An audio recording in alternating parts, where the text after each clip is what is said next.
Masih banyaknya kios di pasar tradisional modern 1 dan 2 yang belum terisi oleh para pedagang, membuat pemerintah Kota Prabu Muli akan mengaktifkan kembali dengan membangun mal pelayanan publik.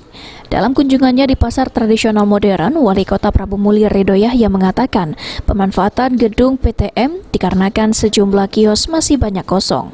Ridho Yahya menegaskan apabila para pedagang yang memiliki SK tidak menepati lapak selama 5 tahun atau selama masa jabatannya, otomatis akan hangus dan tidak bisa lagi menempati kios di lantai 3. 5 tahun kita tunggu naik, dia udah naik.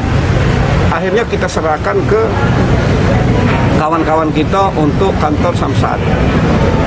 Nah, insya Allah tahun ini kita mulai, tadi sudah DPR sudah dapat, insya Allah. Jadi Samsat nanti di pucuk itu rencana kita seluruh pelayanan. Pelayanan STNK, segala macam pelayanan di sini.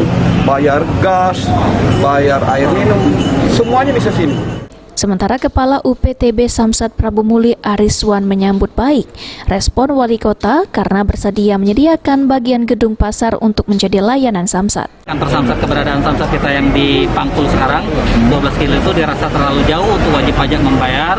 Jadi nanti kami berpikir untuk dapat dibuatkan kantor Samsat atau pelayanan Samsat di lantai 3 pasar tradisional modern dalam rangka mendekatkan pelayanan kepada masyarakat.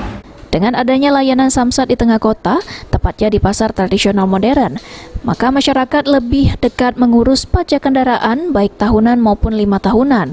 Selain itu, hadirnya mal pelayanan publik juga diharapkan dapat meramaikan kondisi pasar yang sepi. Beni Firdaus, PAL TV.